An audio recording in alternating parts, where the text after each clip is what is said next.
Assalamualaikum warahmatullahi wabarakatuh.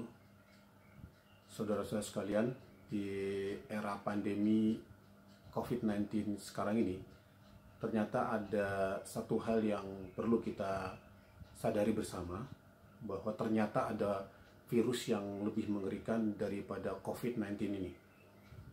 Apa itu? Sekularisme. Kenapa sekularisme itu dianggap sebagai virus yang mengerikan dan lebih mengerikan lagi daripada COVID-19 ini? Begini, COVID-19 itu sumbernya dari Wuhan. Kalau sekularisme itu sumbernya dari Barat. Mulai dari Barat, kemudian sampai dengan 1924, di mana pada saat sebelum itu Islam menjadi aturan kehidupan. Semenjak itu, Islam tidak lagi menjadi aturan dan sudah menggunakan pemahaman sekularisme, terlepas dari benak kaum muslimin. Kemudian gejalanya kalau COVID itu kan batuk-batuk, sesak napas. Kalau sekularisme gejalanya adalah alergi terhadap syariah. Kaum muslimin tidak ingin syariah diterapkan sebagai aturan kehidupannya. Ini gejala sekularisme. Dan penyebarannya seperti apa? Kalau COVID-19 antar manusia, tapi kalau sekularisme itu penyebarannya secara sistemik. Bagaimana secara sistemik? Karena sejak kecil kita itu dibina dengan cara sekularisme melalui sebuah pendidikan. Dan mulai dari SD, SMP, SMA, dan seterusnya sampai lulus perguruan tinggi, kita dibina oleh cara hidup sekularisme sejak kecil. Sejak kecil. Dan setelah lulus, kemudian kita hidup bermuamalah, berinteraksi dengan manusia, sesama manusia, dengan cara pandang sekularisme. Sudah melekat pada diri manusia sejak kecil, sampai detik ini. Korbannya, kalau COVID-19 terakhir, sudah melebihi dari 4,8 juta. Tapi kalau sekularisme, korbannya lebih dari 90% penduduk bumi ini sudah tertular dengan virus sekularisme. Dan resikonya apa? Kalau COVID-19 resikonya adalah kematian. Ujungnya kematian. Tapi kalau sekularisme, virus sekularisme, itu tidak pada kematian, tetapi terjadi krisis mental atau penyakit mental, cacat mental. Kenapa dikatakan cacat mental? Karena otaknya sudah terkontaminasi dengan virus sekularisme, dan dia menolak Islam, tidak tertarik dengan Islam, dan akhirnya perilakunya itu perilaku yang tidak sesuai dengan Islam. Tidak mati, tapi rusak akalnya.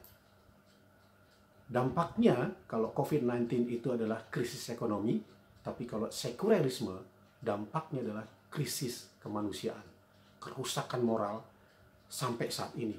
Dan mayoritas justru kaum muslimin terkena dampak ini.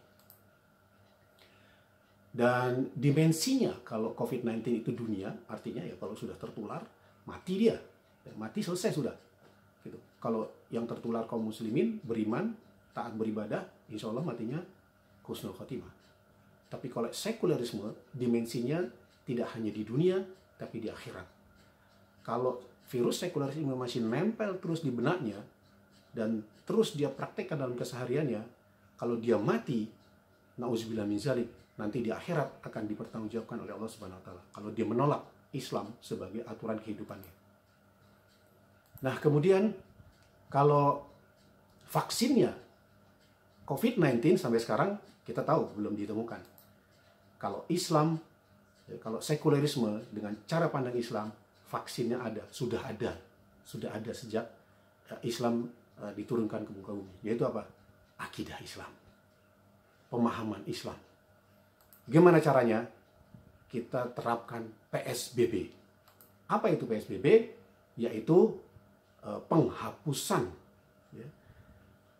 penghapusan sekularisme berskala besar. Maksudnya apa?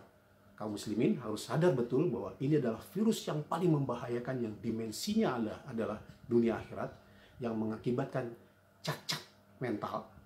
Dan kalau ini disadari, berarti kaum muslimin harus segera melepaskan penyakit sekularisme ini dan secara menyeluruh seluruh kaum muslimin, agar kaum muslimin terbebas dari penyakit dunia ini.